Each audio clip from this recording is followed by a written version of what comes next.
C'est avec beaucoup d'émotion que je vais intervenir dans quelques instants devant les caméras d'une célèbre télévision française sur les pas d'un sans-abri qui s'est posé et qui vient de décéder à Lyon. J'ai ici un sac de couchage, ce qu'on distribue. On a aussi, vous voyez, des couvertures. Je suis venu avec des choses, avec un duvet également. Un duvet, vous voyez. Avec mon énergie de bénévole, on essaye de faire des choses pour ceux qui risquent aujourd'hui et demain de mourir à la rue. Je voudrais lancer un appel officiel à monsieur Emmanuel Macron. J'ai été reçu par votre chef de cabinet le 5 juin 2019 pour vous expliquer comment on pouvait faire du zéro sans-abri. C'est très facile à faire. J'ai été reçu avec beaucoup d'honneur. J'ai pu présenter quelques-unes des mesures, mais je n'ai pas été écoutez, puisque des gens continuent à mourir à la rue, ici à Lyon, un peu de partout dans le monde. Et récemment, on a rendu hommage à un sans-abri mort à Rome sous les fenêtres du pape François au Vatican. Donc, monsieur Emmanuel Macron et tous ceux qui ont un peu de pouvoir dans ce monde, recevez-moi de toute urgence. Les solutions existent et je le clame depuis 11 hivers. Depuis 11 hivers à Lyon, je donne la solution. Ouvrons tout, surtout par grand froid. Il faut tout ouvrir. Les bâtiments publics, les entreprises, les halls, les entrepôts. Parce que même pour un entrepôt, quand il fait 0, -2, -5 degrés dehors, d'être à l'abri dans un entrepôt la nuit, on passe de -5 à peut-être 10-12 degrés dans l'entrepôt. On gagne de quoi ne pas mourir de froid. Et on gagne d'être à l'abri tout simplement et de pouvoir se reposer vraiment, parce que quand on est dans un endroit même pas chauffé, mais dans un endroit abrité, on peut s'assoupir parce qu'on sait qu'on ne sera pas victime d'agression, parce qu'on est à l'abri du froid et de toutes les rigueurs de la nuit. Un homme est mort, des femmes, des enfants risquent de mourir dans les jours, dans les nuits qui arrivent, que ce soit à Lyon, en France et dans le monde. Les solutions sont claires, nettes et précises, je l'ai dit, sur l'agglomération lyonnaise, par exemple. Il y a plein d'espaces libres. Il y a la célèbre clinique, malheureusement, du Tonkin à Villeurbanne, qui est inoccupée.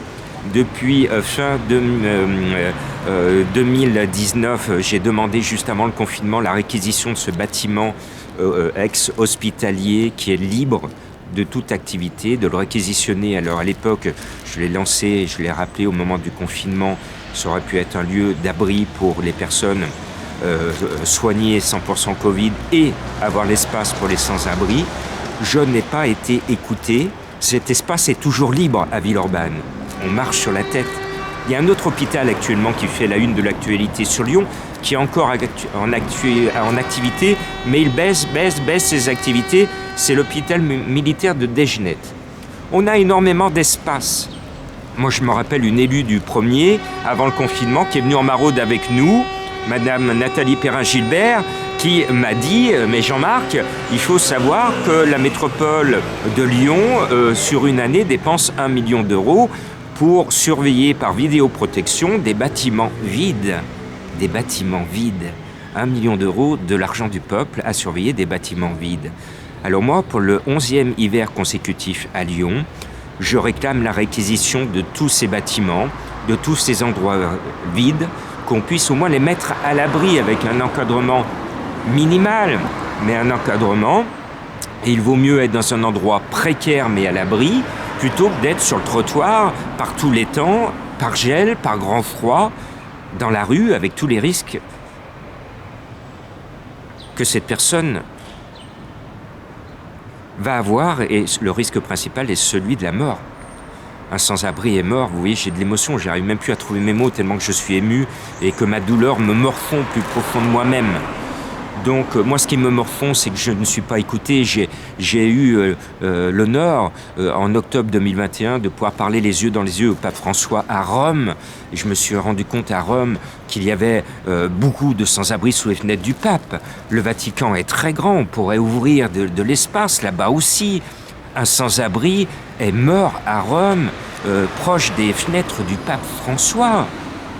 Ce qui vient d'arriver à Lyon est arrivé en fin d'année à Rome, et moi, avec mon équipe, on a fait un hommage, une minute de silence devant l'église Saint-Nizier en fin d'année, en hommage à cette personne que l'on ne connaît pas, qu'on ne connaîtra jamais, mais que l'on aime, et parce qu'on pense à ces personnes.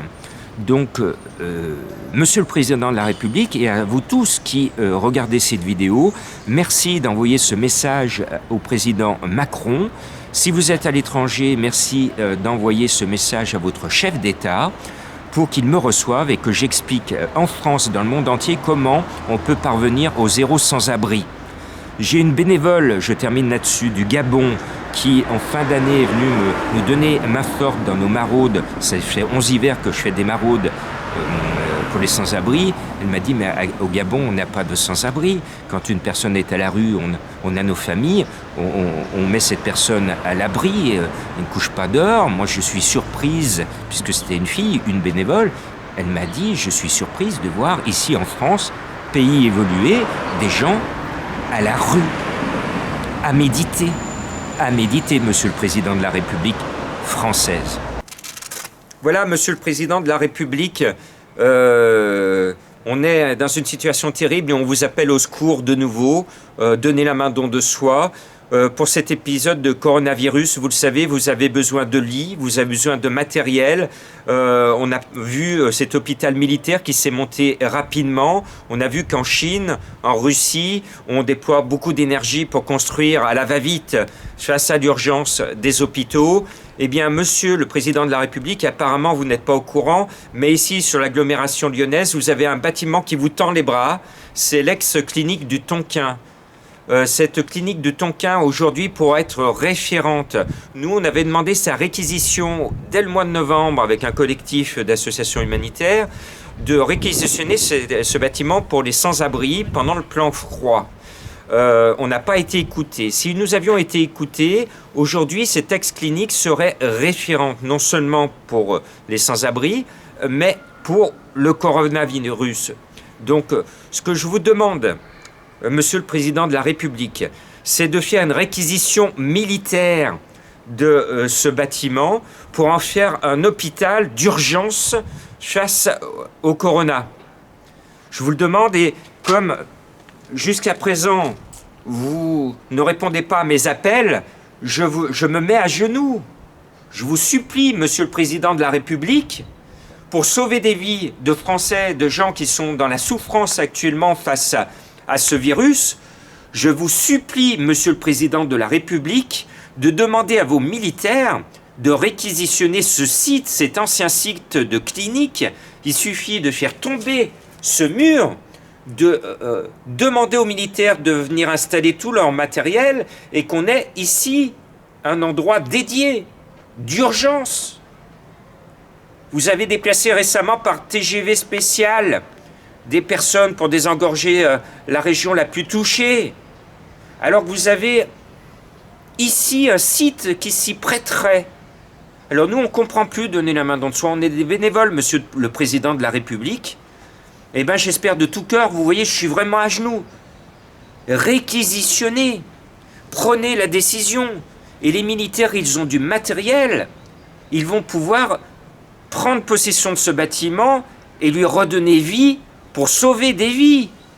Je vous en supplie, Monsieur le Président de la République, la situation est grave, vous nous avez dit que nous sommes en guerre, eh bien, c'est maintenant qu'il faut nous démontrer que vous allez déployer l'armée pour que cette ancienne clinique devienne un hôpital militaire.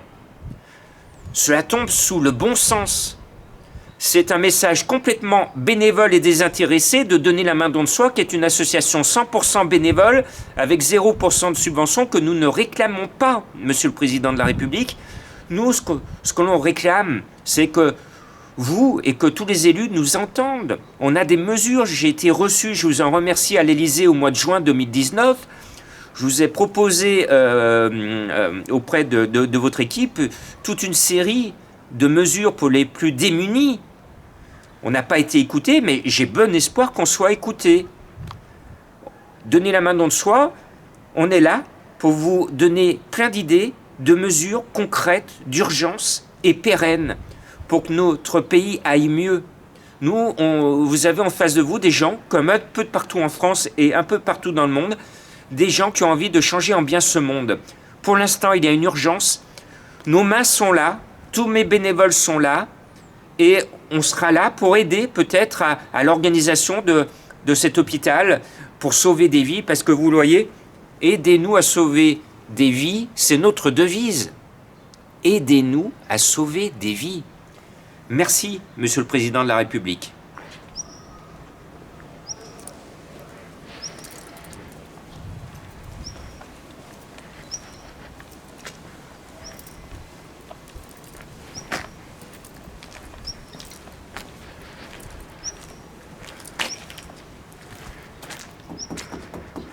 Oui, on frappe à la porte de la clinique du Tonkin, qui pourrait être référente pour le coronavirus, qui pourrait être référente pour les sans-abri. Il y a de l'espace, Monsieur le Président de la République. Il y a de l'espace. Et nous, donner la main dans le soi, qu'est-ce qu'on demande, Dominique ? On demande la réquisition de ces bâtiments qui sont fermés, justement pour protéger les personnes qui sont à la rue, parce que ils sont vulnérables. Et vous voyez, quand on voit ce genre de choses, c'est muré effectivement, mais on pourrait très bien imaginer que y a tout dedans en fait. Je pense qu'il y a encore le mobilier, je pense qu'il y a encore de quoi mettre des personnes à l'abri. Il y a encore il peut peut-être y avoir encore des lits, je sais pas. Enfin voilà, il faut qu'on arrive à trouver, à ouvrir ces lieux qui sont complètement à l'abandon, qui sont complètement murés, pour pouvoir mettre les gens à l'intérieur.